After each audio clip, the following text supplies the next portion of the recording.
Yog Vashishtha Mumukshu Vyavahara Prakarana, Sarga 14. Sarga 14 of the Mumukshu Vyavahara Prakarana is a blazing anthem to Vichara, deep, relentless self-inquiry. Vashishtha declares that true strength, clarity and liberation come not from rituals or renunciation, but from sharp, focused thinking. This sarga slices through the illusions of the world, showing how Vichara is the only medicine for the disease of samsara. Without it, even wisdom turns toxic. With it, even fear and bondage dissolve like mist in sunlight. O Rama! A pure, unwavering intellect, cleansed by deep understanding of Shastra, must keep asking, what is this self? Who am I? For one who knows how cause and effect work, self-inquiry is not optional, it's a daily duty. Inquiry sharpens the intellect like a sword honed on stone, and once sharp, it pierces illusion and reveals the supreme state. For the long disease of samsara, only inquiry is the real medicine. This life, a jungle of dangers, creepers of misery endlessly sprouting, but the saw of Vichara cuts them at the root. Once cut, they do not grow back. When delusion strikes, when friends fall away, when crises rise, when peace slips, the wise turn inward. Vichara covers it all. It is the path of the noble. It is how they survive. There is no other way, no other method. Without Vichara, even the wise stumble, but with it, the mind drops the impure and embraces the good, not by accident, but by clarity. Strength, brilliance, clear insight, success in actions, none of these come by chance. For the truly wise, it is Vichara alone that lights the fuse. It makes even the smallest effort fruitful. Right or wrong, desirable or dangerous, only the blazing lamp of Vichara can reveal. Hold on to it, and you can cross the terrifying ocean of samsara. Maya, like a wild elephant, tramples the heart lotus, but Vichara, it is the lion. It tears apart that dark beast of delusion without hesitation. Even the ignorant who somehow reach the supreme do so only because the lamp of Vichara was lit somewhere, somehow. It alone opens the ultimate gate. Rama, all that men chase, kingdoms, pleasures, wealth, even moksha itself, are just the fruits of a single tree, the tree of Vichara. The thoughts of the wise, they grow from the soil of Viveka. Even when storms hit, they do not sink. Like gods floating on water, they rise back every time. They cannot be drowned.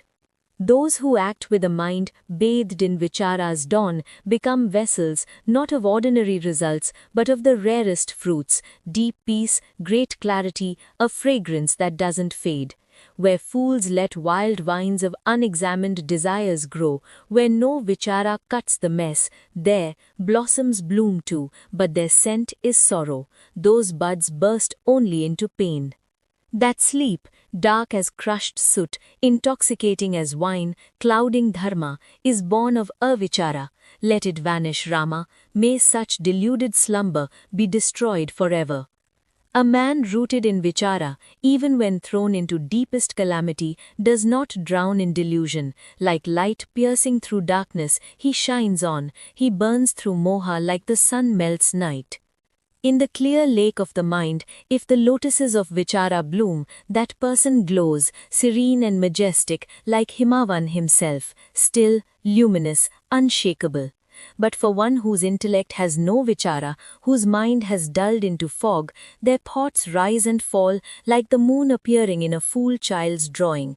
Delusion paints dreams with no root. O Rama, stay far away from the one who lacks Vichara. Even if they look sweet like honey, they are a tangle of thorns, a bundle of sorrow wrapped in ignorance. Those who leap into wrong deeds, who live crooked lives, who run on impulse, they shine for a moment, lit by avichara's eerie fire. Like ghosts in a dark forest, they flicker, then vanish. O sire of Raghu, keep far, very far from the one without discernment. He is like a tree in a deep forest, useless for good, incapable of offering fruit, standing in shade, with no light of dharma. When the mind becomes inward, still, and free from craving, it touches bliss, just like the full moon rises in the clear sky, serene, complete, luminous, so too peace rises in the soul of one who has silenced desires. When viveka, clear discernment, dawns in the body, it cools everything, like moonlight calming a fevered earth.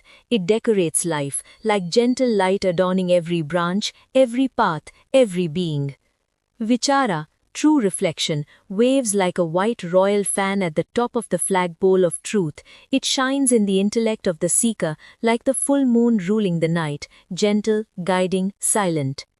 Beings lit by Vichara, who walk in its radiance, light up all 10 directions, like suns rising at once. Where they go, the fear of samsara dissolves.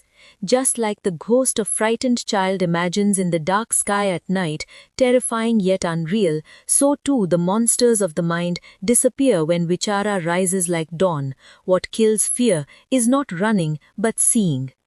Without Vichara, everything in the world feels real, joys, fears, cravings, losses, but it's all like mirages seen by a drunken ghost. These so-called realities are made of fog. The sword of Vichara slashes through the illusion. What never really was is shown to be just that. Samsara, this long-lived ghost, is nothing but a projection of one's own mind gone mad with delusion. It clings, it haunts, it suffocates, but one glance of true inquiry and it vanishes like a shadow in sunlight. Know this, O Raghava, the fruit of supreme Vichara is this, unshaken happiness, pure, boundless, and never dependent on anything outside. This is Kevali Bhava, the state of the self alone. From this Kevali Bhava arises a majestic steadiness, a brilliance of presence without desire, not burning like the sun, but cooling like the full moon rising over the ocean of stillness.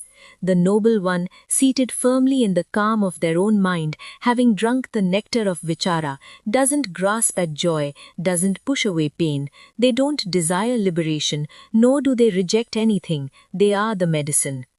When the mind holds on to that supreme state, it spreads like the open sky, neither rising nor setting, beyond movement, beyond pause, like space itself, untouched by time. It gives nothing, it takes nothing, it neither soars nor sinks, it just is, a silent witness, unmoved, gazing upon the dance of the world, unbound, unconsumed.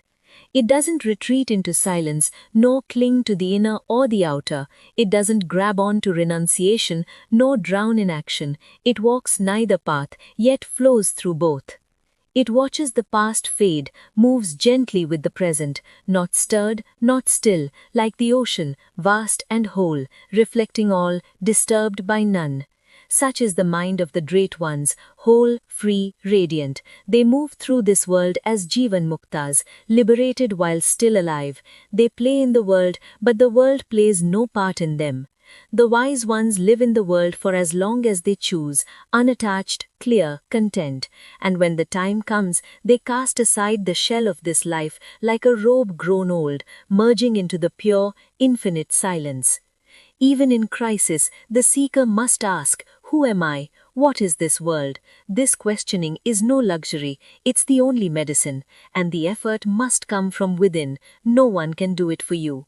Rama, a king knows what's to be done only through inner clarity, not by haste, not by guesswork. Success or failure, both are decided only by sharp thought, not blind action.